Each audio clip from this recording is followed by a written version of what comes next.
And to think that we had gone through the worst. We suffer every day, losing millions of lives to the cruel and unusual punishment, that our eyes can only see the unseen and believe the only thing that we know best, Christianity.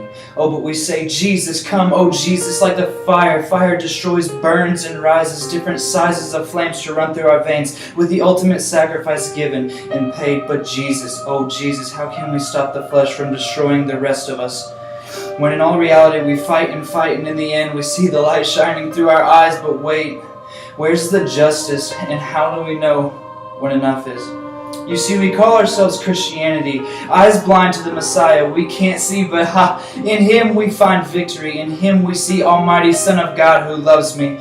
Blinders stretched across our face, numb to the faith and God-given grace. Oh yes, what is like no air filled with pollution? What kind that says it's okay for persecution? And when it happens, we will rise on wings like eagles with eyes of Christ and crushes evil, dirty lust, lies, and sinful people.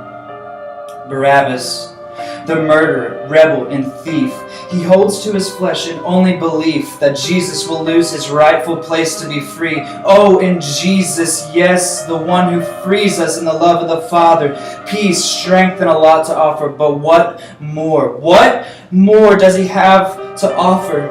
Freedom, unity, grace to forgive, and more and more and more, so we can live. And don't forget the last solution when we stand firm in our persecution. Will it be perfect?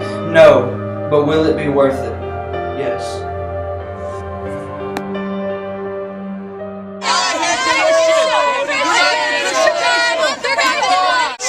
Do you have any input on what's going on here? Well, obviously it's clear that these people are very angry about David being set free rather than Kevin, and honestly I feel like Kevin needs to be the one to let go. So I was stuck on the side of the road, my car broke down, I was in the middle of nowhere, and this guy took time out of his day and just stopped and helped me out and fixed my car for me. He didn't want anything in return, he just wanted to help me out and show me the love of Christ. David was an angel sent from God to help me out, and I don't know how long I would have been stuck there if he hadn't come help me. It was a godsend.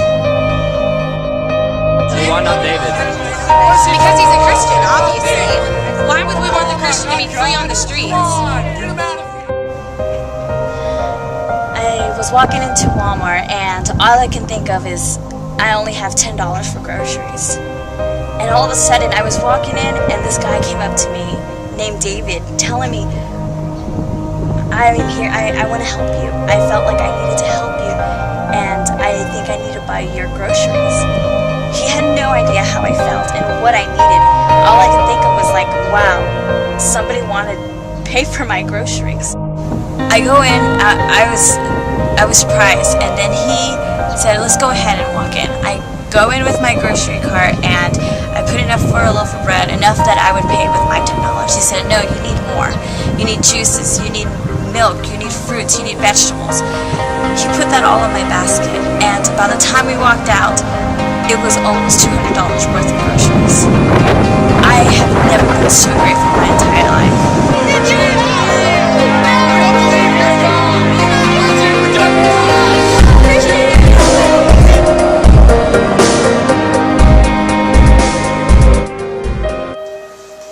I was alone, walking into a convenience store when he grabbed me.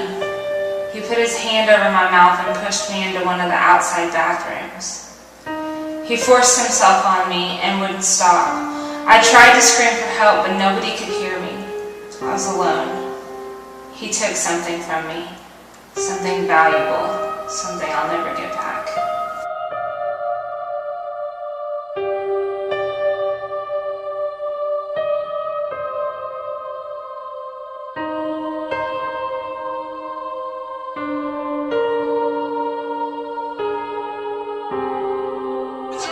So why would you rather have a rapist take the place of a Christian?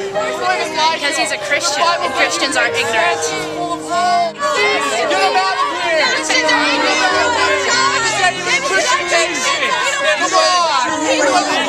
So who do you think should be the one to live?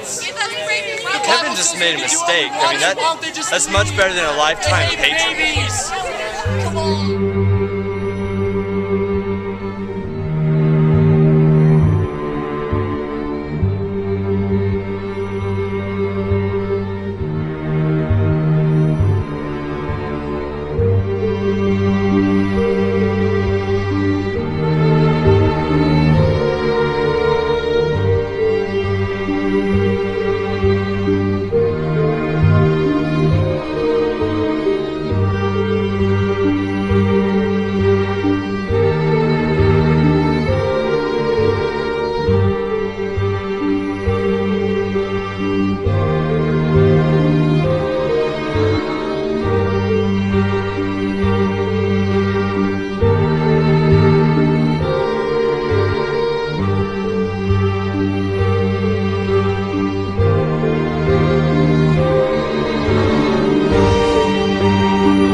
place of the prisoner in the story of Barabbas to show how he took our place on the cross for our sins.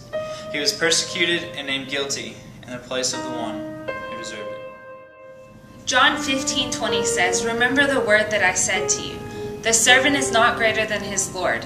If they have persecuted me, they will also persecute you. If they have kept my saying, they will keep yours also." As we draw closer to the end times, we will be persecuted and possibly named guilty in the place of those who morally deserve it. 1 Peter 4:16 says, "Yet if any man suffers as a Christian, let him not be ashamed, but let him glorify God on this behalf."